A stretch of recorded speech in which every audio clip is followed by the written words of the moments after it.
Diego on the Rocks, interview. You rocks, you.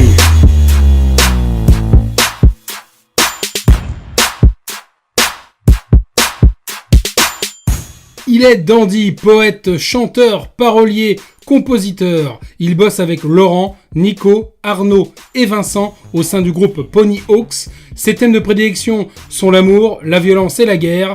Nous avons la chance d'être avec Nicolas Kerr. Salut Nico. Salut Diego. Merci d'accepter cette interview pour Musique en Live et pour Diego on the Rocks. Donc une interview qui sera diffusée sur Internet. Tu m'as dit que tu avais eu quelques soucis récemment. J'espère que ça ne remet pas en cause la suite de la tournée de Pony Hawks. Bah disons qu'on a dû annuler. Moi je pense que j'aurais pu le faire. En fait j'ai les deux mains cassées parce qu'on m'a agressé. Bon.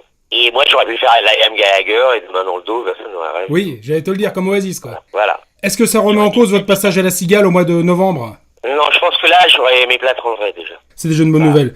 En plus, vous avez des dates prévues jusqu'au mois de mars 2018. Une petite question plus technique sur le choix des chansons.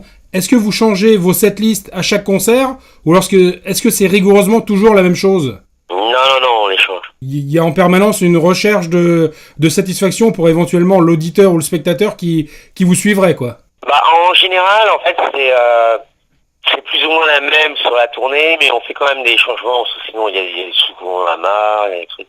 Récemment, donc issu de votre dernier album Tropical Suite, qui est sorti en février 2017, vous avez fait un clip qui s'appelle The Music Never Dies. Donc, oui. Tes racines, évidemment, ont un rapport avec le contenu du clip. Est-ce que tu peux nous en parler un peu ? En fait, c'est une fille qui s'appelle Axel Voldorp, qui est géniale, qui l'a réalisé. Et en fait, elle me connaît bien. Et il se trouve que, par exemple, ma mère, tu sais, moi, je me rappelle de rien, parce que toute ma famille s'est fait assassiner en 75, quand j'avais 5 ans. J'ai tout oublié, donc. Mm-hmm. Et en fait, ma mère m'a dit, la première fois qu'elle est venue me voir en concert, elle a halluciné. Ça m'a dit, avec tes mains, tu fais exactement les mêmes gestes que les danseuses du ballet Royal Khmer. D'accord. Et en fait, elle m'a dit que je t'amenais voir ça quand t'avais 2, 3 ans, 4 ans. Comme moi, j'ai tout chanté parce que, par volonté d'oublier, en fait, tu vois. Et en fait, ma mère, elle a halluciné, ça dit, en fait, finalement, même si tu te rappelles de rien, tu fais exactement les mêmes gestes. Et en fait, j'ai dit ça à Axel, la fille qui a fait le clip. Et donc, elle a retrouvé des images d'archives de ces femmes qui apprennent le ballet Royal Khmer. Et ma mère, quand elle a vu le clip, elle a halluciné parce qu'elle connaît toutes les filles qui sont dans le clip. Non seulement la chanson est très sympa et le clip est également très sympathique, qui plus est de par tes racines évidemment cambodgiennes, hein, évidemment. Pour toi, c'est pas trop difficile d'avoir plusieurs groupes et d'enchaîner les projets solo parce que tu fais vachement de trucs en fait en même temps.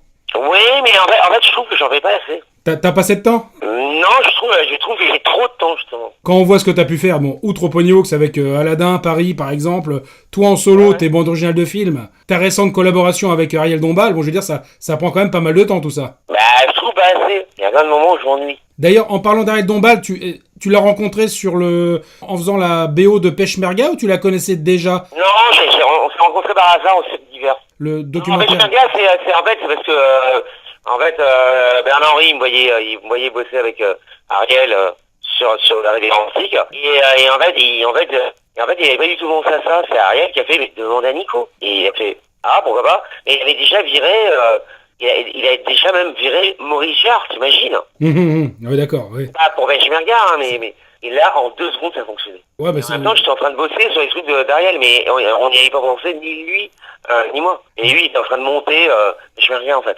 Ton duo avec Ariel Dombal, est-ce qu'on peut considérer que c'est un peu la belle et la bête ? Oui, mais c'est ce que je dis, qui est la belle, qui est la bête. Exactement, ça peut très bien être toi la belle. Exactement. Il y a quand même un côté romantique très noir dans cette collaboration. En fait, il se trouve que c'est, par exemple, pour les amis d'Ariel, après je veux pas critiquer, ouais. Pour les amis d'Ariel, pour eux, quelqu'un connaît, tu sais, elle est très fidèle en amitié, Ariel. Pour eux, c'est le premier disque où ils entendent qui elle est. Ah, à ce point-là. Ouais. Donc ça laisse entendre quand même que il y a un côté sentimental très humain dans votre relation. Non, mais elle est très gothique en fait. Et en fait, c'est pour ça que par exemple, elle a accepté de faire les grosses têtes, danser avec les stars, Miss France, des choses qu'elle aurait refusées tout le temps. Mais là, depuis qu'on se connaît, elle fait des films et des disques avec moi. Moi, je suis un peu genre le gros Robert Smith, quoi, tu vois. Ouais. Et elle a un côté joyeux, donc c'est pour ça qu'elle a accepté des choses un peu plus qu'elle aurait refusé avant, qui sont un peu plus triviales. D'accord. Tu vois, parce que sinon, sinon elle passe sa vie avec Robert Smith, voilà. Quoi. Ouais, j'imagine. D'ailleurs, tu fais quelques dates avec Ariel au niveau en spectacle. Hein. C'est un peu cabaret. C'est génial. Ouais. Ce qu'on a fait, c'est génial. Bon, ça s'appelle Don Walker. Et moi, j'ai pris des musiciens. Et en fait, pour moi, c'est obscur. Mais en fait, par exemple, là, on refait un album de Don Walker, justement. Et en fait, ça fait longtemps que je l'entendais, que ça s'appelait Empire. C'est grâce à un des derniers concerts qu'on a fait ensemble où j'ai entendu du son vraiment. Et ça, moi, ça fait vachement penser à la future période Disintegration, en fait. Ah ouais, d'accord, la bonne période de la fin des années 80, quoi. Ouais, voilà. Disintegration, pas pornographique, parce que c'est pas aussi violent. Ah, c'est très noir. Disintegration, oui, vraiment. Et on a un son. Et en fait, ce qui est très très étonnant, c'est qu'il y a vachement le public d'Ariel.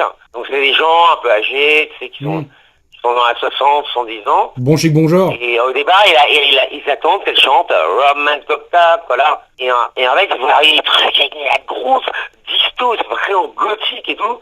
Et en fait, il y en a quelques qui partent, mais la plupart, ils restent. Et ils trouvent ça génial. Et après, je me dis, mais non, faut se rappeler que les gens, maintenant, quand ils ont 60, 70 ans, ils étaient à Woodstock. Bah oui, c'est sûr. Hein. Oui, on a tendance à l'oublier. Même ils écoutaient le Velvet, ils écoutaient les Doors, ils écoutaient les Beatles, en fait. Led Zepp et tout, la base, quoi. En fait, on a tendance à se dire, oui, c'est des vieux, pas du tout. Ils étaient là quand Beggars Banquet des Stones sortait. Tu m'étonnes, ouais. On peut considérer que tu as réveillé le côté trash d'Ariel Dombal, alors, peut-être. C'est pas trash. C'est un côté très rock'n'roll. Mais en fait, tous ces disques d'avant, par exemple, quand elle a fait son album, par exemple, celui d'avant, Rockabilly, parce qu'en fait, elle a écouté sa mère. Et en fait, quand elle a fait tous les trucs, genre, oh, Mancoca, voilà, c'est parce que c'est entendu quand elle était enfant au Mexique. En fait, tout correspond à des choses.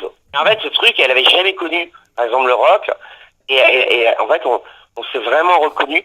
Et en fait, et d'un coup, je lui ai découvrir Joy Division, les Stooges, le Velvet, elle connaissait un peu les Doors aussi. Mais en fait, même les trucs de Bowie et tout. Et en fait, elle s'est dit, mais c'est grave, j'adore.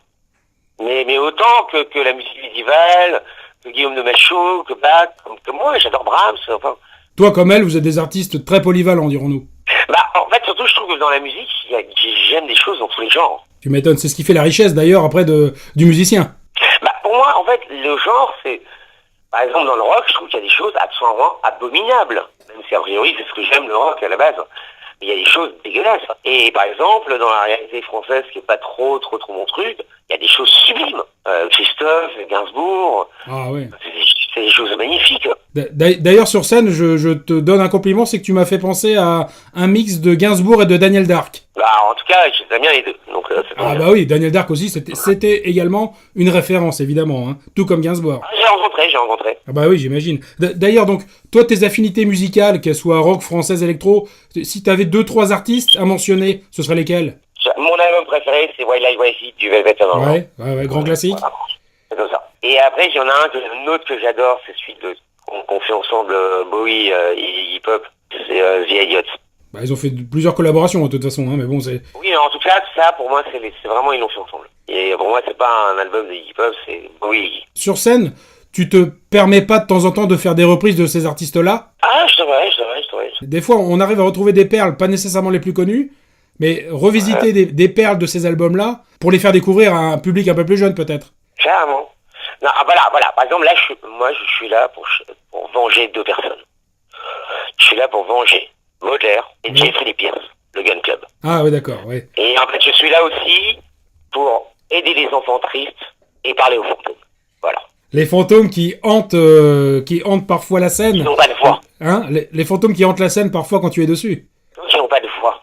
Je parle pour les fantômes. Les fantômes parlent au travers de moi. Je veux aussi rassurer les enfants tristes. Ah bah t'as du boulot là par contre. Venger Jeffrey Lee Pierce et je veux venger Baudelaire. Dis-moi, qu'est-ce que Nicolas Kerr va faire après Tropical Suite et la rivière Atlantique alors? Bah là, je suis en train de faire un album qui s'appelle Empire. Solo? Ouais, mais à la base, non, ça va être un Don Walker. Ton projet principal pour 2018 alors? Oui, et je suis en train aussi de faire on est en train de faire aussi un deuxième album de Paris qui s'appelle Rituals of the Sun, les rituels du soleil. D'accord. Et en même temps, je fais la BO aussi du film qu'on vient de terminer, On vient de terminer, on vient de terminer le tournage avec Ariel, un film d'horreur. Tu es un homme très occupé, alors.